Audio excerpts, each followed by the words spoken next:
Welcome to the Nomiki Show. I am Nomiki Const. We are on day 121 of self-quarantine.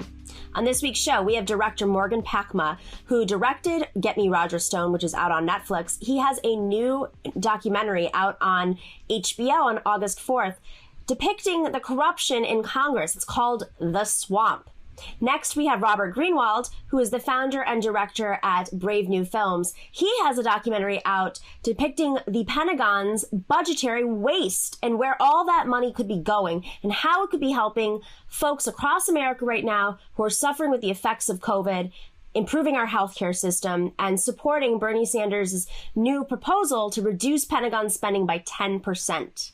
Last, we have former congressional candidate Nabila Islam. She recently ran in Georgia's 7th district, and she just launched an organization called Progressive List to help support candidates earlier financially and provide them the infrastructure to go out there and run and win. As we see right now, there is a swath of progressives who are running for office, and many don't know how to run campaigns because they've never run before.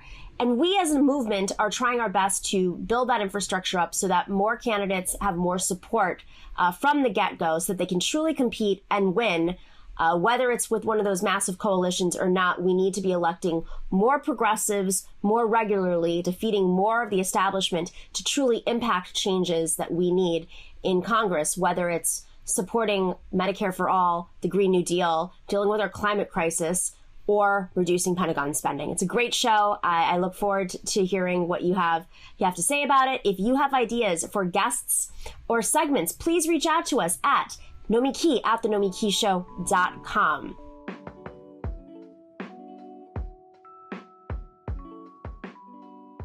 Well, Donald Trump seems to have his favorites. This week, Roger Stone got out. Looks like he did it, Donald Trump did it with the advice of all of his friends and allies saying not to do so. So my question, of course, is their relationship that strong? Is there something else going on? Is there some information that maybe Roger Stone knows that nobody else knows? Well, if there's one guy who is going to possibly have those answers, it's director and journalist Morgan Pakma. He is the director behind the movie Get Me Roger Stone. It's on Netflix still to this day. I watched it a few years ago.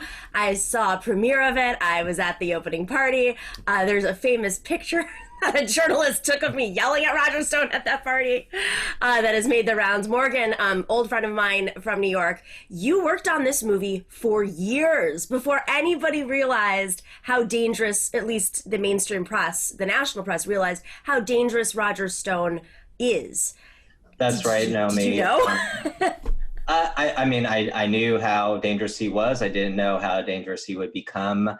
We started making the movie in 2011, and we followed him for 5.5 years. Initially, we thought we would tell the story of the degradation of American politics since the Nixon era through the prism of this bodybuilding, pot-smoking dandy swinger. We thought, oh, wow, here's an interesting subject who will make people want to watch a movie about a subject that ostensibly might be kind of dry. And then we thought we'd follow him through the 2012 cycle. And his plan, that cycle, first he wanted Trump to run in 2012 because he wanted him to run every 4 years. But then was to run Gary Johnson, the Libertarian candidate, for president, with the idea that because Gary Johnson was pro-pot legalization, was a much liked governor of New Mexico who appealed to Democrats and Republicans alike, even though he's a Republican, that Gary Johnson could siphon votes away from Obama in the Western states and be the difference maker for Romney. So that plan didn't really pan out. Gary Johnson way underperformed what Roger's expectation was. And we kind of just stuck with Roger after that. And he kept getting into more and more trouble that we could never put down the camera and stop following him. And lo and behold, 4 years later, he made Donald Trump the president. When you were following him, over these years, did he hint at wanting to recruit Trump? I mean, I seem to recall he talked about trying to recruit him back in the 80s and being the one who, got through to him. Right. So he was literally the first person to suggest to Trump to run for the presidency back in 1987. And he actually was obsessed with the notion. He talked about it again and again and again over the years. And he came close. In 1987, Trump goes to New Hampshire and he flirts with a presidential run. In 2000, he declares on the Reform Party line that he's going to run for president. That was kind of the farthest that he went prior to 2016. But Trump always saw it just as a publicity lark, that he could get a bunch of attention and then he could parlay that into some sort of other economic benefit for himself. It wasn't until the 2012 cycle where, if people remember, he was dominating in the polls in the Republican field, even though he never really jumped into the race. And after he pulled out, Romney really sought Trump's endorsement, because it was like all of a sudden Trump had a constituency. And then I think at the White House Correspondents' Dinner, when President Obama just really ridiculed Trump and just completely humiliated him in front of a national audience, that put the fire in Trump's belly. And then Roger, along with Michael Cohen, who everybody knows now, and Sam Nunberg, who had a famous national meltdown on TV, but who's really Roger's protege. The three of them spent a year and a half prior to the announcement of the 2016 taking Trump around to these small rooms of conservative grassroots activists and really introducing Trump to them and using his star power. It's actually something kind of similar to what Hillary Clinton did when she ran for Senate in our home state of New York, where she would go to these small towns and just blow people's minds. Like, they had never seen a celebrity in their life, and all of a sudden they were meeting the first lady, and she just riveted them. And that's essentially what that Roger did too. And so, when Trump came down that escalator and it just seemed like there was nothing to it, and I mean, arguably there was nothing to it, and still Trump was doing it as a publicity stunt.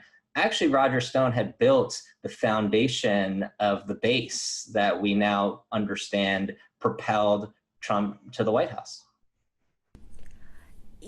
When you look at Trump's inner circle, especially that circle that has been called out from the early days of the presidency of his presidential campaign, so much of it ties back to New York. And you used to be editor of a publication called City and State. You have been covering politics in New York for years, and I think what really fascinated me about this was how Trump's presidency was a duplication of a gubernatorial race. Well, somewhat duplication of a gubernatorial race against Andrew Cuomo in 2011 when Carl Palladino ran, and just seeing all the folks who backed Palladino and how they ran that race.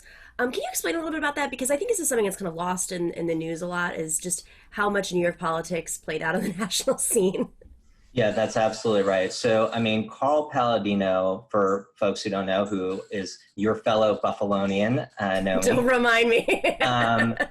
He is this brash, unvarnished real estate developer, extremely rich guy, who put forward, this kind of populist campaign that was fueled by racially incendiary rhetoric. He was, it was impossible for him to operate like a regular candidate. At one point, he threatened, he was carrying around a baseball bat and he was getting into fights with reporters.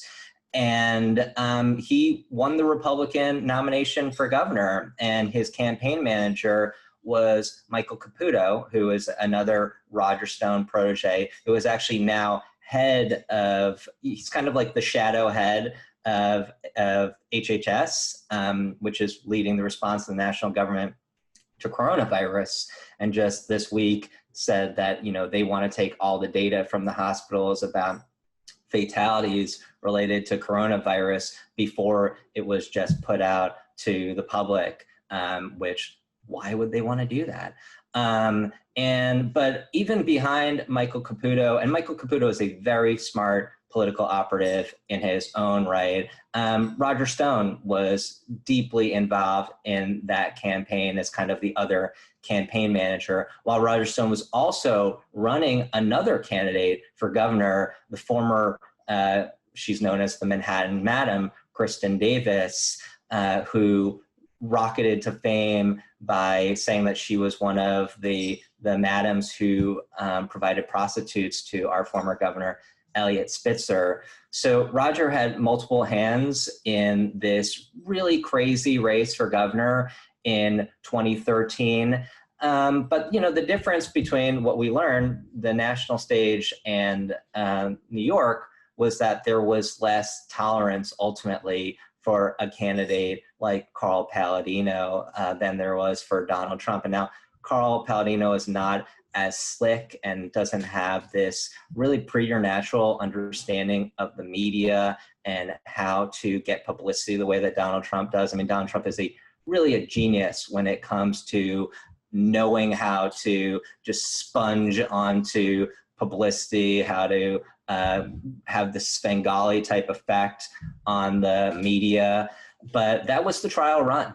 And they ironed out a lot of the kinks for the Trump campaign doing this Carl Palladino campaign. And Carl Palladino ended up, if I'm not mistaken, becoming the state chair of Donald Trump's campaign in 2016, and was a very enthusiastic supporter of Trump. And so, this didn't come out of nowhere. I think our movie, Get Me Roger Stone, shows the safeguards in our democracy that Roger tore down over the years, or played a role in tearing down over the years, that created the conditions for Trump candidacy. But he actually laid the groundwork of a very shrewd campaign in 2016 and had this chance with Carl Palladino to test the waters and see if this type of nativist, unvarnished, smash everything type populist candidate could get any traction.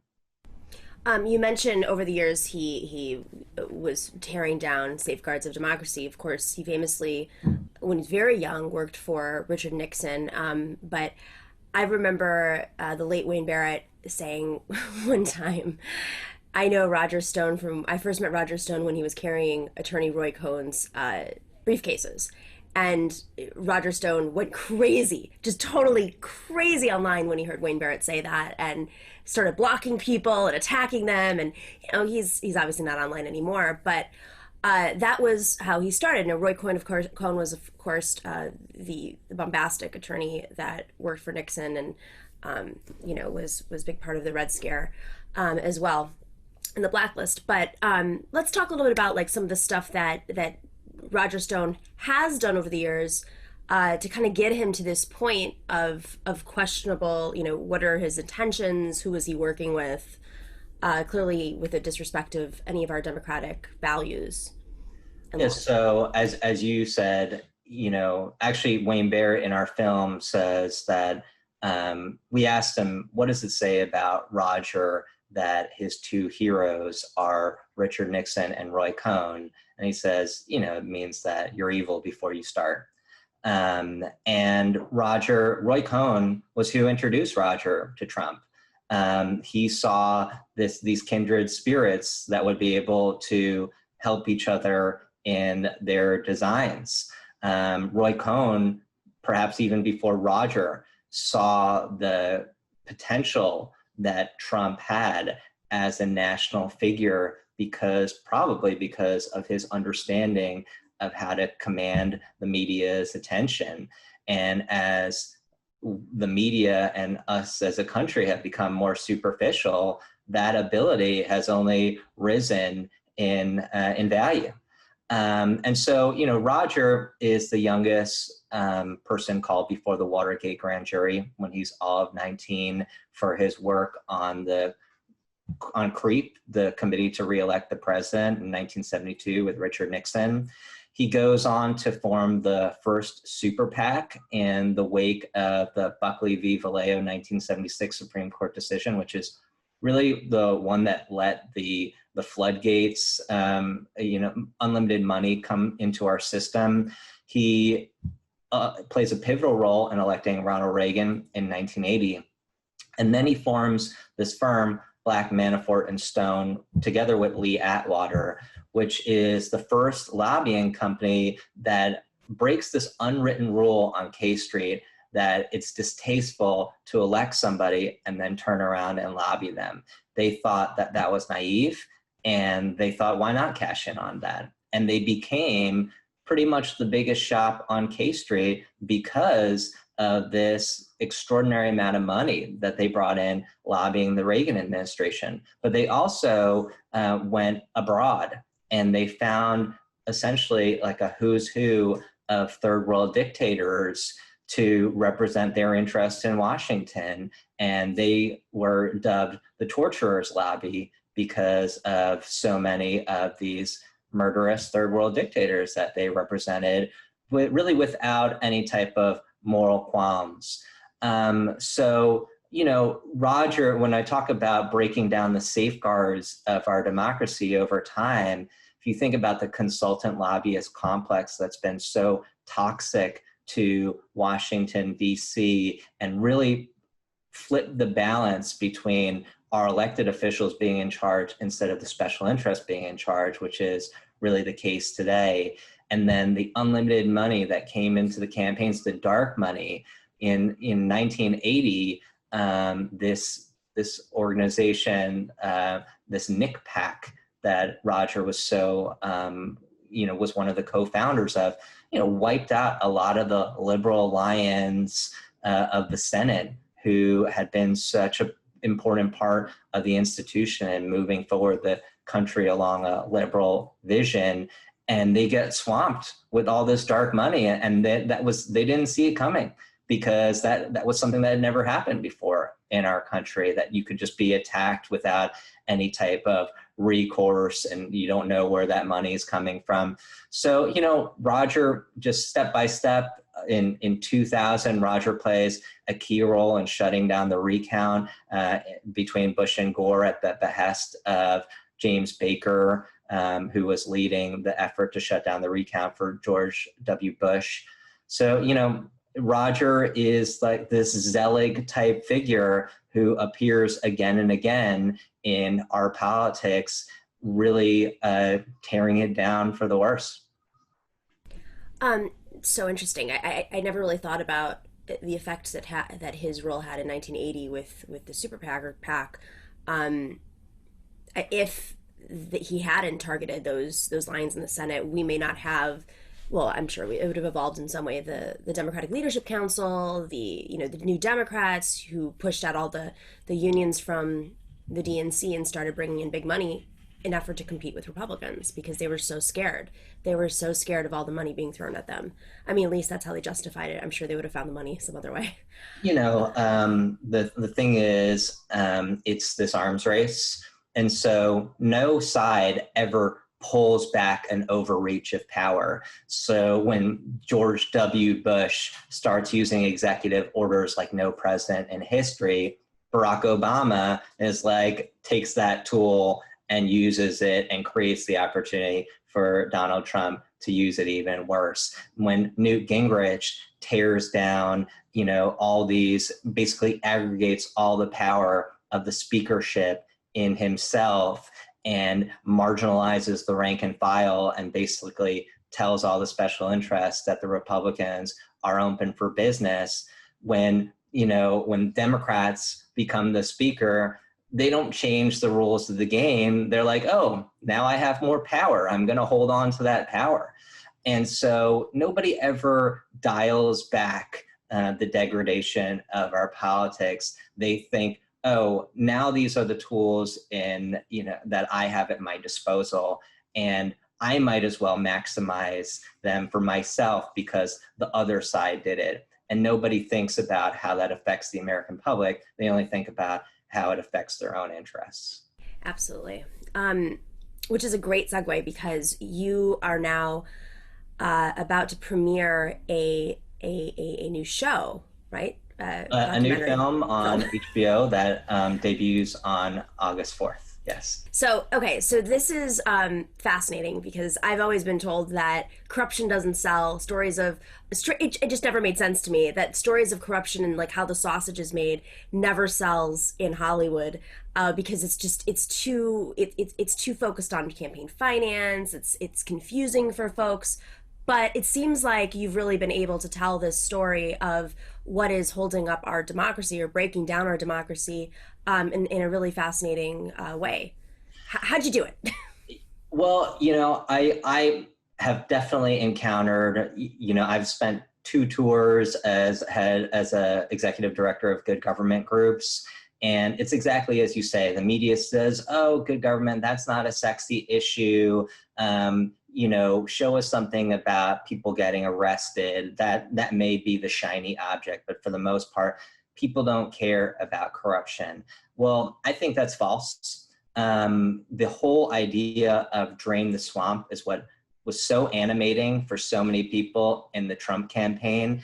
And by another name, it was what also animated the Bernie Sanders campaign and Elizabeth Warren's campaign, where they talk about the systemic corruption that is at the heart of the dysfunction in our government. And so, that's a massive part of the electorate. I think it's something that while we might not understand the details intuitively, Democrats, Republicans, independents, like we all know now that the system is rigged against us and that it inures to the benefit of the small coterie of very powerful donors and special interests, and that their voices are being heard in Washington and our voices are being silenced. So I think the media in its fixation with the horse race of politics and all these things that may seem riveting to them has missed the ball on what the American public is actually interested in. And, we decided to follow these 3 Republican congressmen because we don't want to make movies that preach to the choir.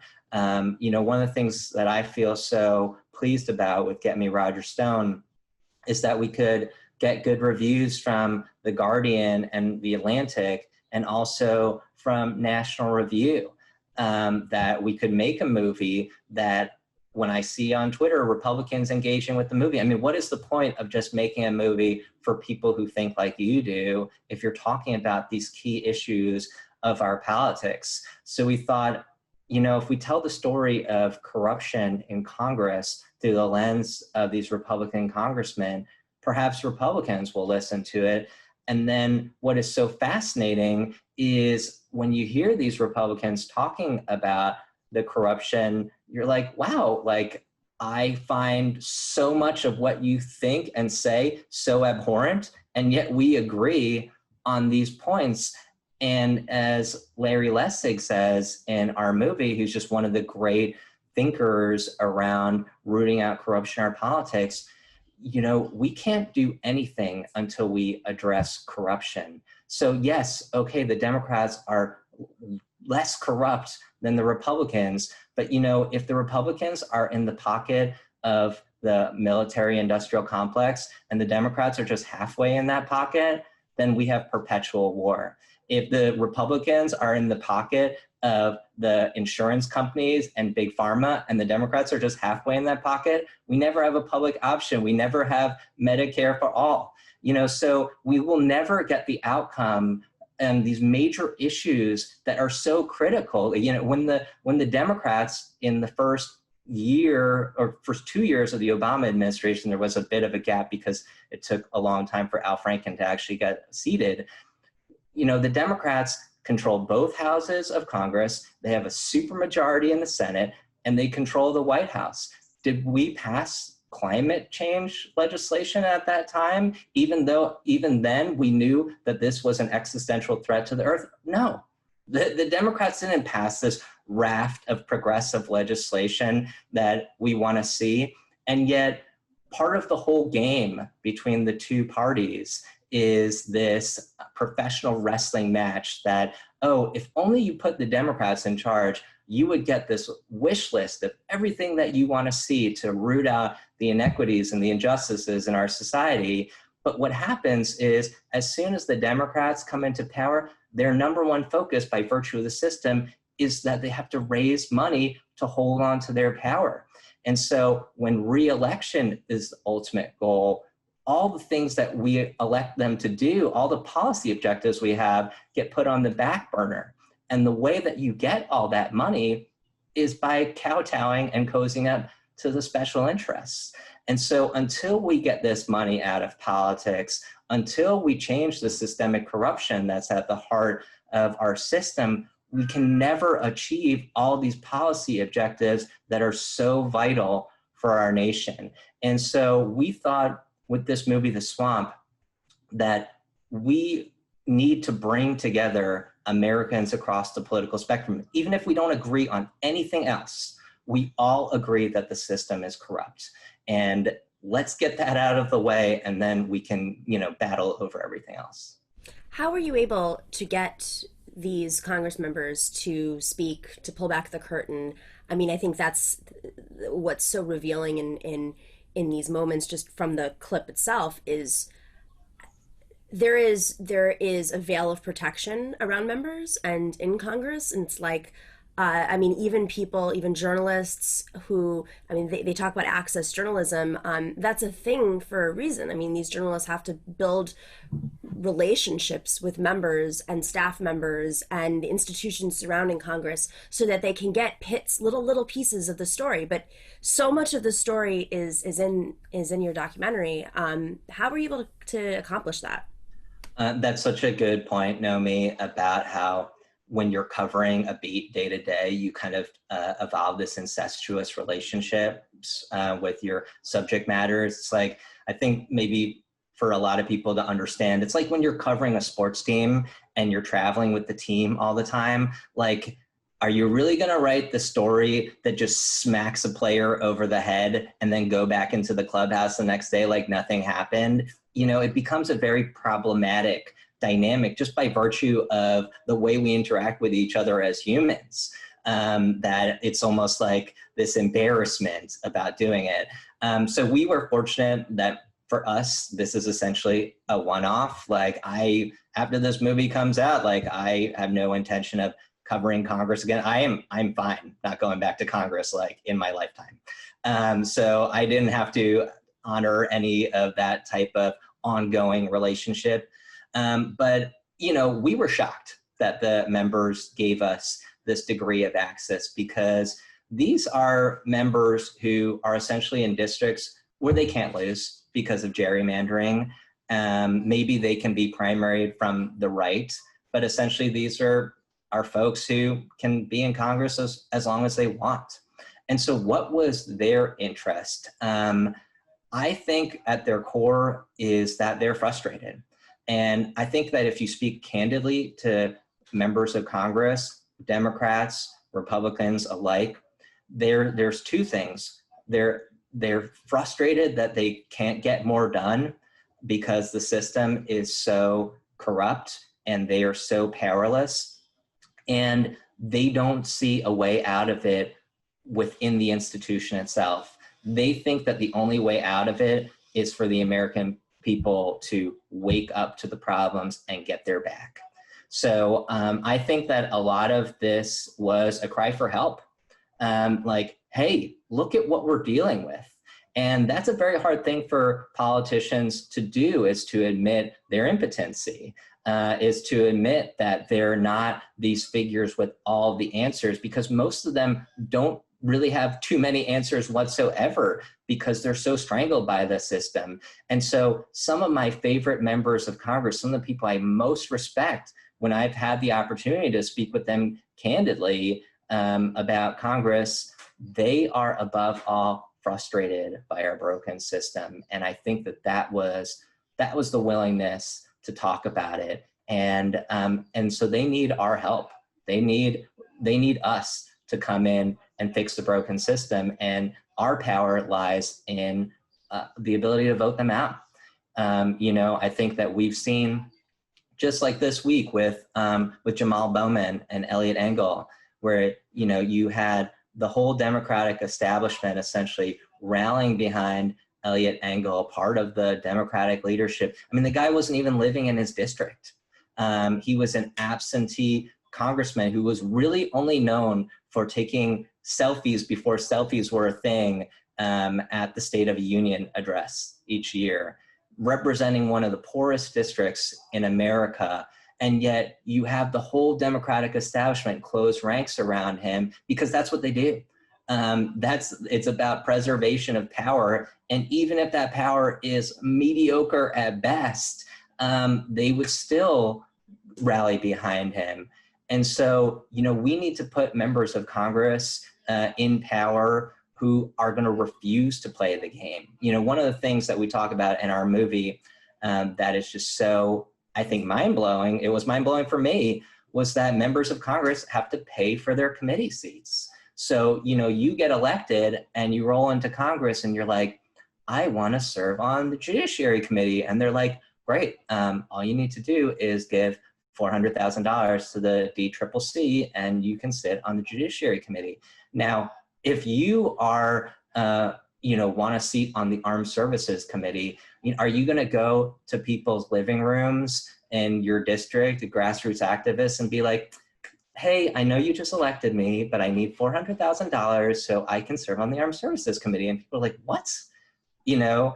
So where do you get that money from? You go to the defense contractors. You go to the people who care that you're going to sit on that committee so that they can own you. And this is what both parties do, that you have to pay for your committee seats. And that is, like to say, mind-blowingly corrupt system. And you know who doesn't pay for her committee seat is Alexandria Ocasio-Cortez. She's like, I'm not going to do that. And guess what? That will marginalize her in Congress because she has been ostracized by the leadership. That this is not how you climb the slippery pole to up the hierarchy. The people who climb the pole are the people who are willing to play this corrupt game, to play by these rules that keep the status quo in power. The difference, and I think one of the real change makers that gives me hope, is the fact that Alexandria Ocasio-Cortez can build her own constituency through social media, and that she has the power of the people propelling her message. And she doesn't need to talk to leadership. In the old days, you couldn't even go on TV as a member without the approval of leadership. The fact that this dynamic has changed and that there are way more senior members of the New York delegation who I know hate AOC, but they're afraid of her because she can marshal her millions of Twitter followers.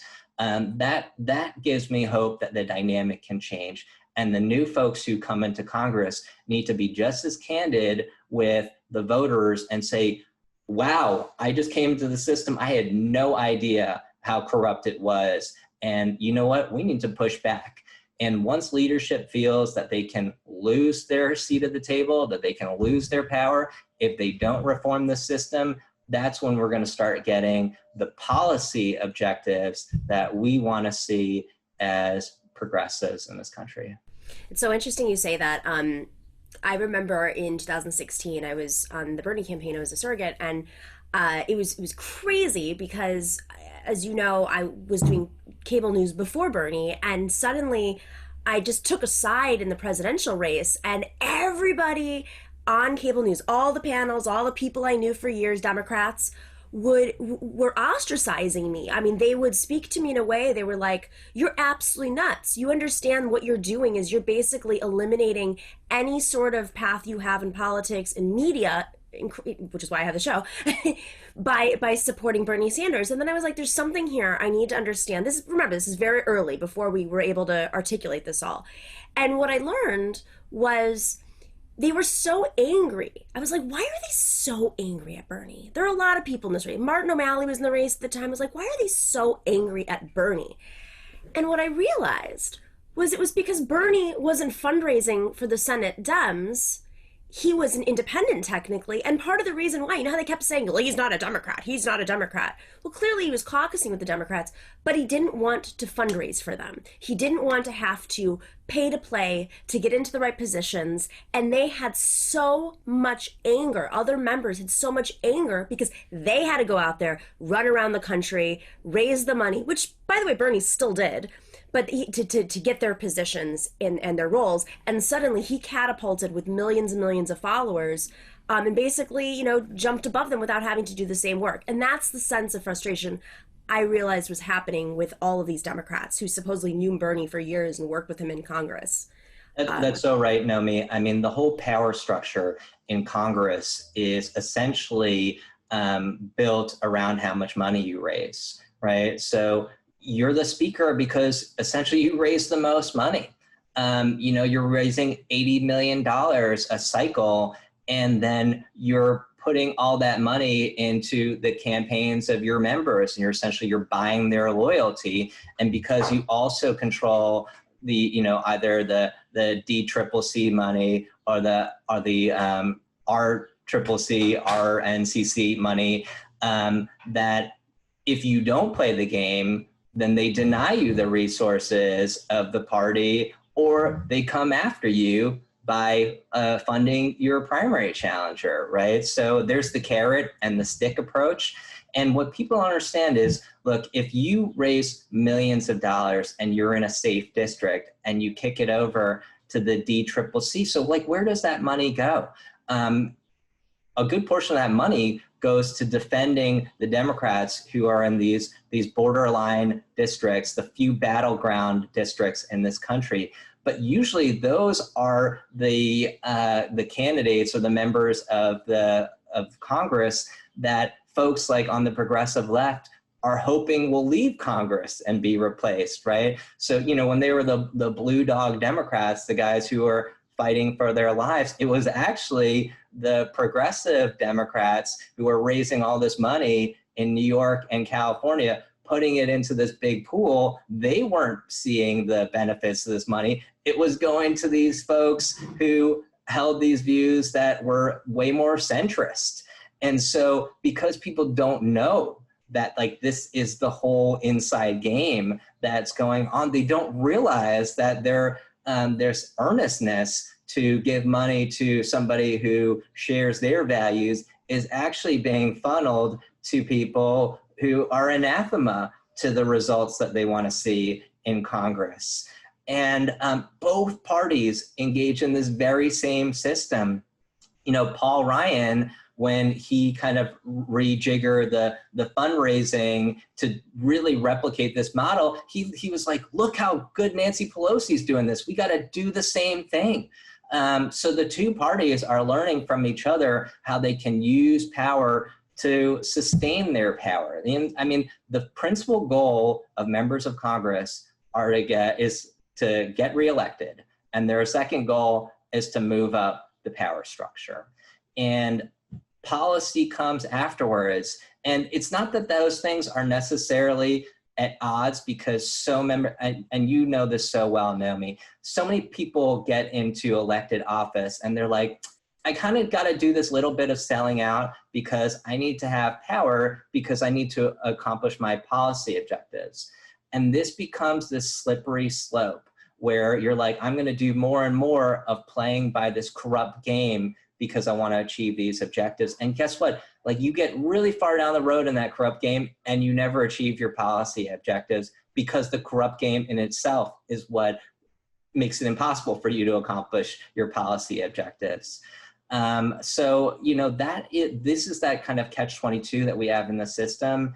And unless we root out the money in politics, unless we change these internal dynamics, and I want to emphasize, this isn't about raising money for campaigns. This is about not having a shakedown system internally within Congress, right? Where if you are, you know, there's only like one person with a science background who serves on the science committee in Congress. Who serves on the science committee in Congress are people who have major labs in their districts. The people who have like a vested financial interest in science in their district. Not people like, you think that in this time where science is so important that you'd want to have people who understand scientific issues weighing in on these incredibly important science discussions like climate change, like pandemics. But no, you have people who are on the science committee because they have some multi-billion-dollar lab in their district. And what is their interest then? Is just funneling money to that multi-billion-dollar lab. And so we all suffer because the system is set up just for them to keep getting those contributions and then turning around into pork for whatever is the recipient in their district. Well, and just before we wrap up, there's a new biography about Nancy Pelosi out, and I was really blown away by how much of her background, her power, stems from her fundraising. She didn't really, she came from a political background, her father, of course, in Baltimore, but she didn't run for office until she had, I believe, 5 kids. And so people think, oh, she was a late bloomer in politics. But what people didn't realize is all those years when she was raising her children, she was raising money. She would throw parties at her house in San Francisco with her wealthy husband, raising money, building her power that way. So that when she went into Congress and when she ran for Congress, even though she was a challenger, she basically was running as the establishment. She ran to, quote, get things done. And her idea of getting things done was she had access to people because she'd basically raised money for them. So she is the emblem of what I think you're talking about. She thinks she's progressive when she says it. I actually believe that she believes she's progressive coming from San Francisco. And frankly, compared to a Kristen Sinema or a Joe Manchin, she is progressive. But at the end of the day, it's what she represents, how she got there, how she sees power and has always seen power that is now, coming. It is playing out every day in Congress, and it has. I mean, she has been a big part of how these rules have changed in her tenure, and I think it really comes down to just how she got there. The speaker is the fundraiser in chief. One of the best reforms we can make would just to be, oh, if you're the speaker, you can't raise money. That would just alone change the system so radically, because the speaker drives the entire agenda in the House. Now, if you take the calculation of how much money you're going to raise off the table for the speaker, you're going to just have different results right there. And, Lyndon Johnson was the great innovator in this space in that, when he was a member of Congress and then he became the youngest Senate Majority Leader ever just in his second term, what he did was he went to Brown and Root, which ended up becoming Halliburton, this, energy giant in Texas. And he's like, I figured it out.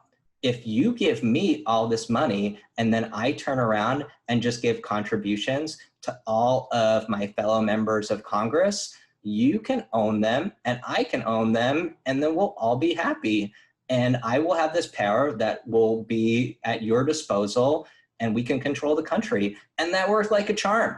And ever since, everybody in the system has been emulating that model. And it can have extraordinary results. I mean, Lyndon Johnson, with the Civil Rights Act and the Voting Rights Act in 1964 and 1965, passed 2 of the most important pieces of legislation in our history. And so you can use this corrupt power for extraordinarily good ends. But the problem is that those didn't intersect with the power structure. If you want to talk about, now, you can't go to Brown and Root and ask for them to support you to get climate change legislation across the, across the finish line. And so these issues that butt heads with the financial interests of the corporate power structure in this country, those have no chance as long as we have this rigged system that both Democrats and Republicans are participating in. And that's the root of our problem. And as everybody knows now, in the wake of the pandemic, our problems are so big, we can't wait to fix them. And this idea of incrementalism, it's like, oh, if we pass something, it will make something 10% better. It's like, we don't have time as a country to just put all of our effort into making things 10% better, because the erosion that we're experiencing as a nation is so profound that 10% is like maybe just a little bit less bad. And that's why we need to come together left, right, and center. Let's root out corruption, and then we can, go and have all these important policy discussions that right now are just a mirage, that this is just used to raise money for both parties so that we can say, you guys are so terrible. You know what I need to fix it? I need you to give me money. I need you to put money in my campaign coffers. And Nomi, you know that as soon as you support a candidate and they get elected, literally the next day after they get elected, they hit you up with a fundraising letter. Like, how mind-blowing is that? Like, you just won. It's crazy. It's crazy.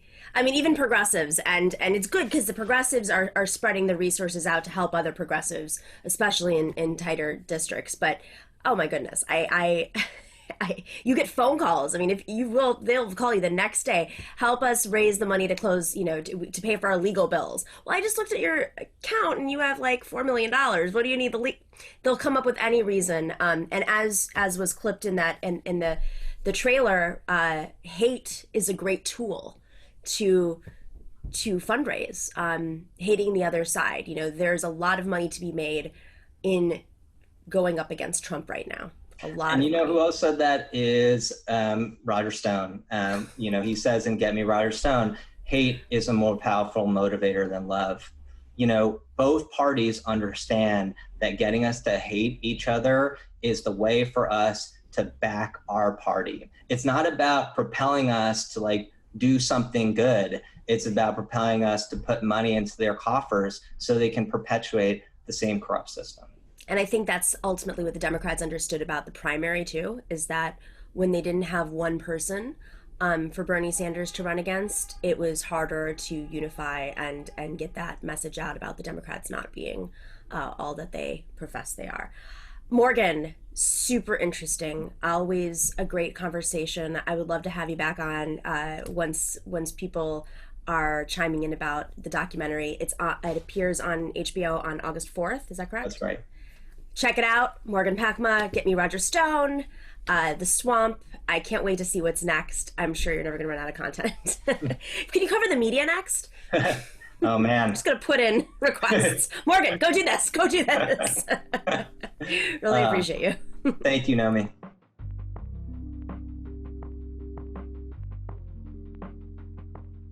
Civvy is an app that helps you find the politicians that best align with your beliefs.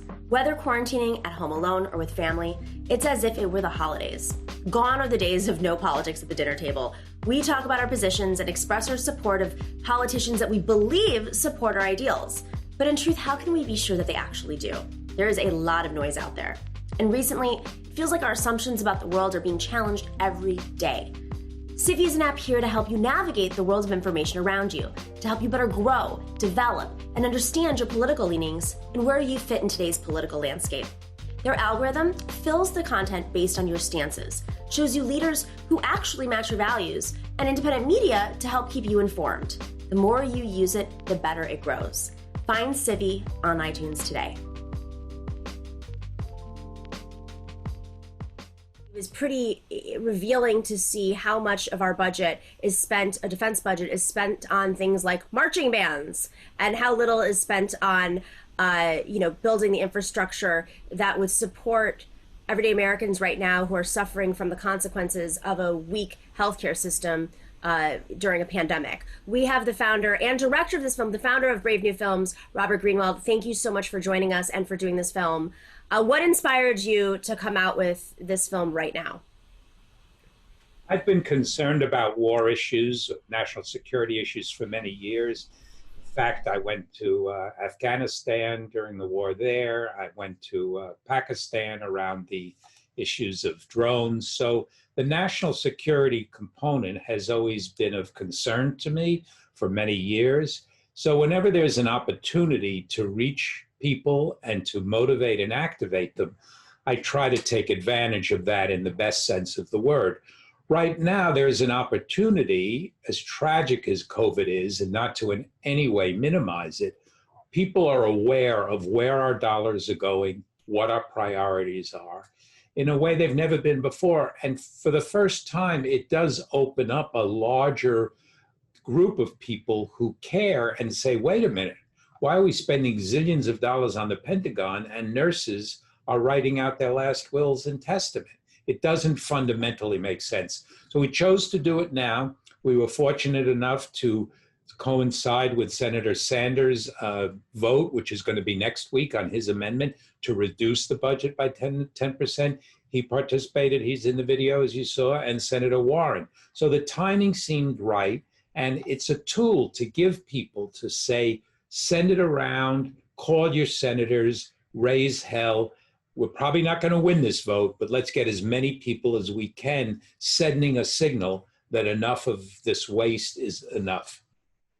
I mean, you say waste. It truly is waste. To see the numbers when it comes down to marching bands and the couches. I mean, spending hundreds of thousands of dollars on a couch, on glitzy stuff in the Pentagon. I mean, that is what Republicans, what Fox Business talks about waste all day long. I don't know if any of you have ever watched Fox Business, but they'll talk about these like studies where, you know, the Americans spent $1 million on a shrimp on a treadmill. I mean, these are literally segments that they have on TV. Talking about all the government waste. Well, what could be more wasteful than spending hundreds of thousands of dollars using their rhetoric against them on furniture and parties and marching bands, rather than spending it on American citizens and the healthcare system that we could be supporting people with. So you said that it's not likely to win. It's crazy to me. 10% of the defense budget. Come on, like we, as you illustrated in the video, we spend so much more than most developed nations combined.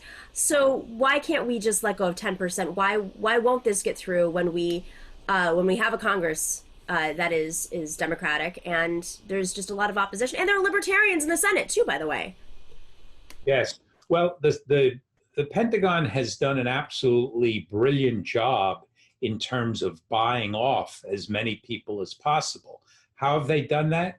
Every single electoral district in the country has some kind of production of weapons, therefore some kind of jobs. Now, study after study proves it's the least efficient way of creating jobs through this slush fund to the Pentagon and the waste and fraud and abuse. But when you have a job and you don't want to lose it and you're scared and there's not been a coherent, strong argument about how the money can be better used, your elected officials in panic and in anxiety to keep their jobs are going to say, oh, I can't vote for that, because they're going to get hammered. Pentagon also has tons of communication people and folks working round the clock to intimidate elected officials.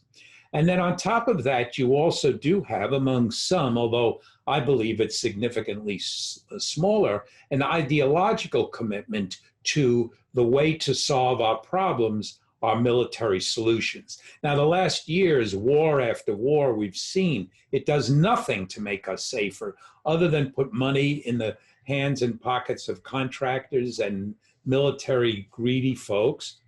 But it takes a long time to change a culture and change an ideology. So there are some folks who have been able to resist the pressure, tremendous pressure, Bernie Sanders being one of them. And now we have, Barbara Lee, Congresswoman Barbara Lee is notoriously, in a good way, anti-war. And now we have the squad, of course, who's resisting this. And there are other members as well. But why were they able to resist the pressure? Because it's real. It's like psychological warfare, essentially. If you can't pressure them by lobbying, they'll come out with hit pieces and run people against you. And, that's probably just the beginning of what we're aware of. Yes. Well, it's the good news around electing people who have a real moral compass, who have a real sense of commitment, who stand for something. And I mean, we've all had these conversations where you get someone elected and you said, okay, the day after they're elected, now I have to spend all my time pressuring him or her to do the right thing. That is changing with the squad, with Sanders, with others. So that's real significant progress. And I think there's going to continue to be more of it. On the other hand, it is up to every single one of us to do something. You know, there's the line from somebody on the right, I can't remember who it was years ago, said about George Bush, if he doesn't do something, I blame myself for not creating enough pressure. And I look at that and I think, you know, there's some truth in that. So there's a vote next week. I hope every single one of your listeners and viewers will make 1 or 2 phone calls to their Senate offices. Even the senators who you feel confident are going to vote for this. They are counting phone calls, particularly now when people can't do in-person visits. It's a way of measuring the caring and the intensity that people have around reducing the military budget. And damn it, if ever there was a time to look at it, and we look at just a few of the smaller items, Pentagon doesn't provide an audit of the money they spend. The abuse is extraordinary, year after year after year, program after program. So I urge every one of you to take action, make those 2 phone calls, and we will ultimately win this fight. So you think that if we just eliminated the waste, the $400,000 couches or whatever, you know, we're spending on these extravagant things, that would reduce the budget by 10%? No, I don't think so. What we did in the video with sort of the low-hanging fruit theory, right? Bring to people's attention, as you're saying, the couches, the foosball machine, the money spent on lobster and crab, and the marching bands. Those are things you cannot forget. But on top of that, literally are tens of millions of dollars, sometimes hundreds of millions, that are wasted on military programs that are inept, non-functioning, planes that can't fly, drones that don't do what they're supposed to do, if you believe in that. Over and over and over again, there is no responsible supervision. There is no responsible checking of where and how the money is spent. So the film is an example to arouse people's emotion. What Senator Sanders and Senator Warren and Senator Merkley are doing with the amendment is to say, let's cut 10%. And this really is a case of it takes a village. Look, we're not going to stop the military-industrial electoral complex overnight, but we sure can make a beginning. And there is an opportunity now, as you said. There are libertarians. There are even some Republicans, the sort of genuinely fiscally concerned ones, who are beginning to say, really, how much waste, how much money are we going to spend? How obscene is this going to be when there are extraordinary needs? And look, we know the needs are just beginning, you know, around the economic stuff. It's just brutal. It tears your heart out knowing number of people who've been fired or unemployed, restaurants closed, over and over and over again, opportunities that no longer exist, and they're going to need help. And there's a whole lot of money sitting in the Pentagon being wasted that we should have access to. So it's one part of the film that stood out to me, and I forget this, is just how much we spend compared to everywhere else in the world. Can you explain just like how big our military, like, let's compare it to other world powers, even like Russia, who's supposedly, you know, based on what you're seeing on all the cable news, is our enemy. The greatest threat to our democracy is Russia, and listening to Donald Trump, it's China. But are they really militarily so? Well, you know, how many missiles do you need to kill how many people becomes a question. And our over-militarization, partly the belief that enough is never enough. It's kind of like, you know, some of the candidates, you can never spend enough money on TV ads. Not to say that they're similar, because obviously one kills people and the other just kills your ears and your brain power if you hear too many of these awful commercials. But I do think that the imbalance between our country and others, which you can see in the film, which, by the way, I think it's important to mention that it is free. Brave New Films is a very small nonprofit, Everything we do is available for free. You can get it on Facebook, on YouTube, on Twitter. You can get it on my Twitter. And I urge people to use it, as you say, the examples, and look at the film and see the disproportion between what we spend and all of the other countries put together. It's truly extraordinary, and it fundamentally does not make sense. Well, I'm reassured by this in that there's a progressive movement that has a deeper understanding and motivation to stopping this, and I think that the establishment is definitely scared of that. Fantastic work, Robert Greenwald. Please keep us in the loop about future projects that you do, and for folks who want to see other work that you've done, where can they go? They can go to bravenewfilms.org. They can go to our Facebook page. They can go to our Twitter page. They can go to my Twitter page. They can go to Instagram. And I hope next week we're going to have a wonderful video. We're just finishing up Trump versus Trump, showing him praising all these people and then cut. And now he's criticizing them because he has to fire them. And it's kind of fun, if you can use that word, to see that. And then soon after that, we're working on a piece about the budget of ICE and where that money is going. So I hope that your listeners and viewers will all join us.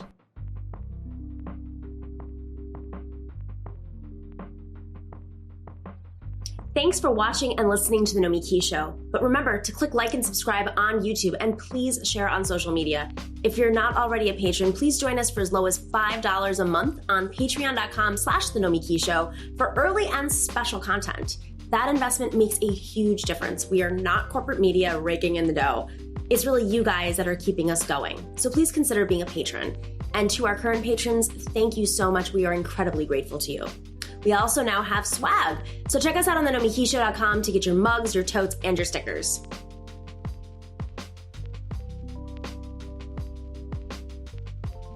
With so many progressives running for office, for Congress, local office, around the country this cycle, what has become abundantly clear is that there is not enough infrastructure. There's some infrastructure emerging to support these candidates, but still, the establishment does have the majority of the infrastructure out there to help you raise money, to get your word out, to help mobilize.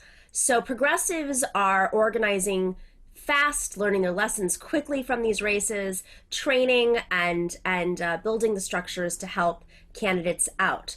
We have Nabila Islam, who most recently ran for Congress in Georgia. She came very close, and she was a matriarch candidate, of course, if you recall when we interviewed her.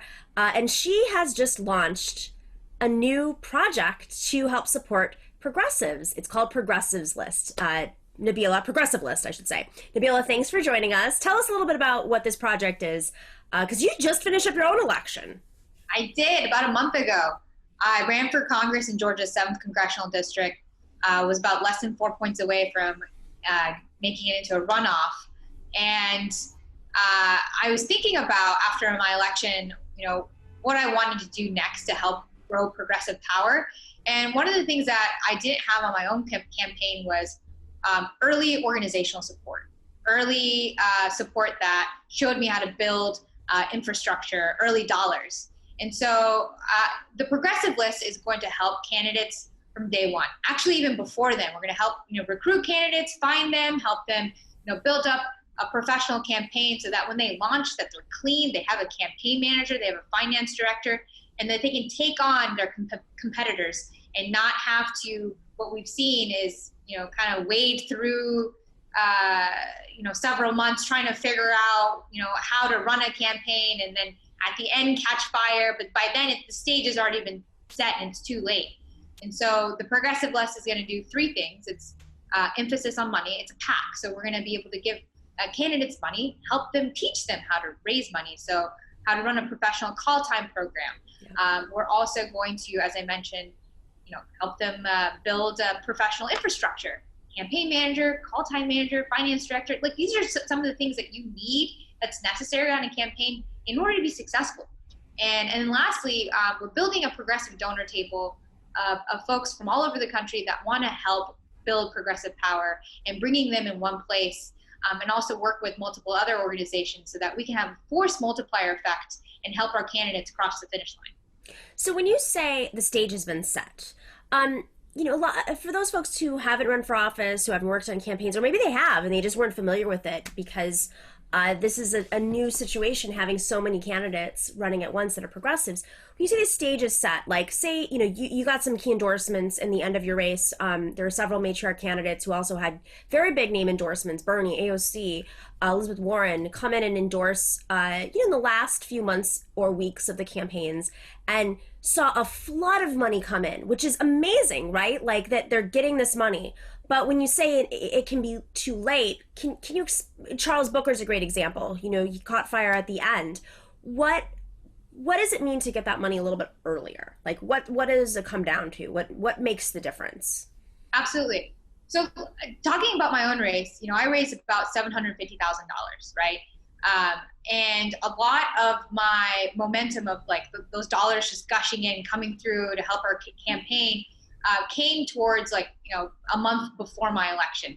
But so my election was moved to June 9th. Ballots were already dropping in April. And so I didn't have the resources I really needed to communicate to my voters until May.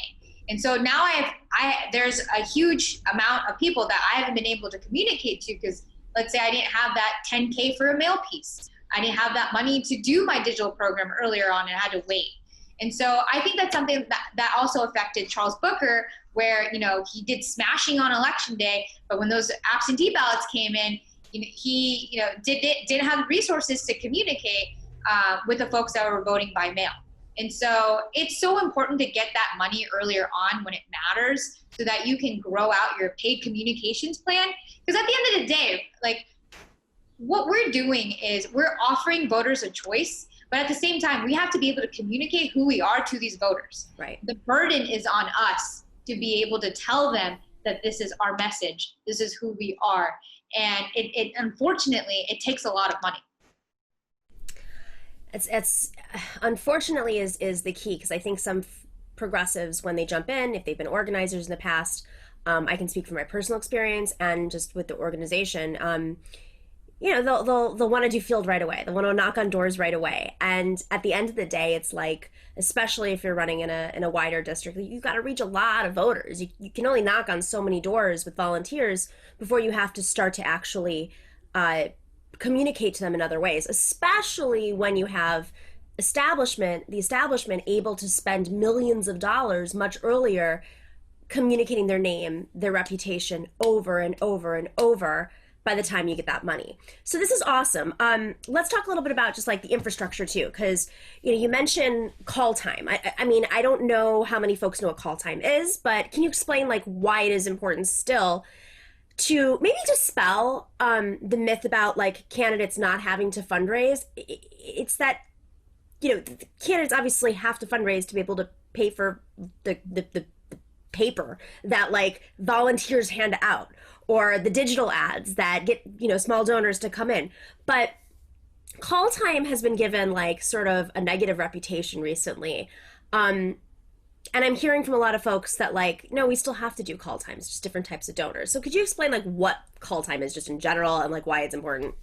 Sure. I mean, I like to describe campaigns as like startups, right? And so you might have an idea, but in order to sell that idea, you got to put money behind it so people like know what it is, right? So the way that candidates do it is via call time. Call time is free. All you have to do is sit down, pick up a phone, and cold call, ask for money. And if people, and so I made over 100,000 phone calls in order to raise that 750,000 that I ended up getting to. And it's a painful process, but it's something that the political establishment is really good at doing. They teach their candidates early how to run a call time process. Look, I'm not a salesperson. Like, I had to teach myself how to do this. This is teachable. And so when candidates are like, I don't have, the resources in the beginning of their campaign or in the middle or whenever, call time is something that if you can dedicate, what they tell you is do 40 hours a week, which is a lot, but that's what the establishment candidates are doing. You can generate that money in order to, pay for staff, pay for, the things that you want to do to communicate who you are. In addition, in doing call time, what the progressive list will be helping with is also, helping with early dollars. And so we'll be using our list in order to help uplift candidates as well. And, and I think like just for to be clear, it's like progressives are doing call time with progressives. They're not calling up weapons manufacturers and like health insurance companies and pharmaceutical company like executives, which is what the establishment is doing. So like just to show that there is a different game. It's not. Oh, absolutely. Look, I didn't think any corporate PAC money. Yeah. I'm calling human beings that are like, I would be like, I'm Nabila Islam. This is a district that I'm running in. This is my vision. These are the policies I support. Will you make a donation of X amount of dollars? And that's what I was doing. And there was a ton of people. We had about 10,000 individual contributions made on our campaign. And so some people there's several ways to raise money, but call time is very dependable and it's something that takes willpower. And I truly believe if the left gets better at it, we will be able to be competitive with these establishment candidates that get taught how to do call time earlier on from establishment organizations. Because it's a self-fulfilling prophecy. Like you have situations, none of these patterns are new. The establishment has the same patterns. It's just somehow the left is now getting into the same patterns where organizations, individuals won't endorse candidates until the candidate has proven that they are, quote, viable.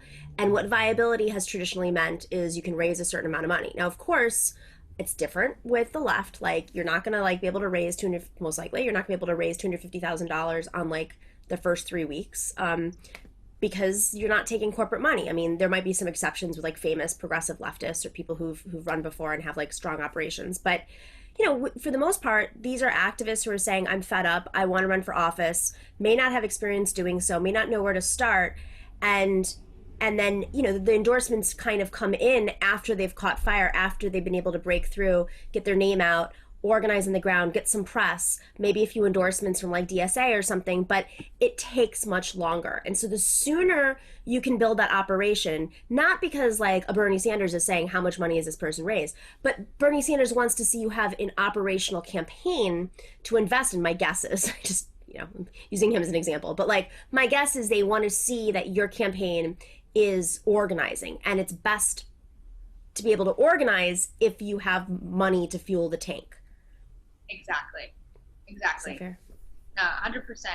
We just need to professionalize and operationalize our space. And, we have some of the most hardest working candidates. Yeah. They just need the tools in order to be successful.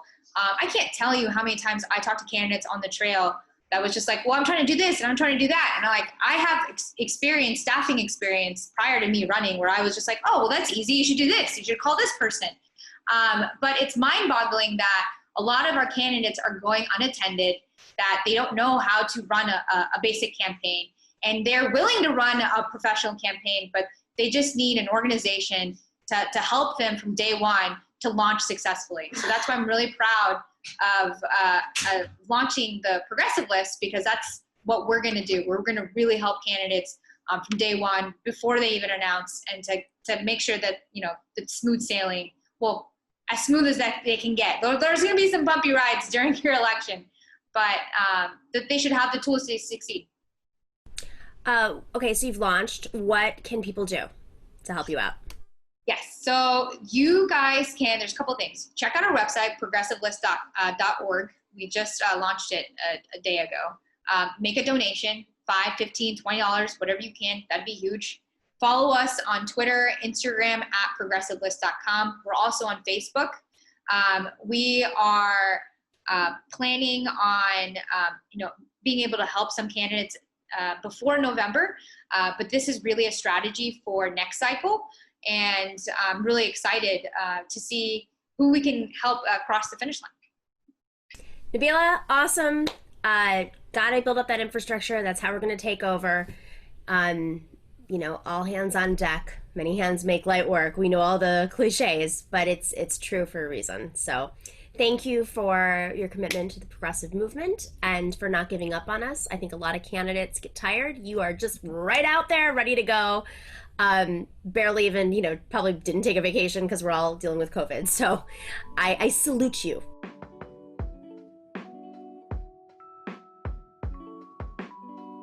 Thank you to Nabila Islam, Robert Greenwald, and Morgan Pachma. Special thanks to our show's team. We have Dorsey, Kelly, George, and Ruthie. Thanks for joining us this week and looking forward to seeing you next week. Stay safe, stay well, wear your masks inside and outside.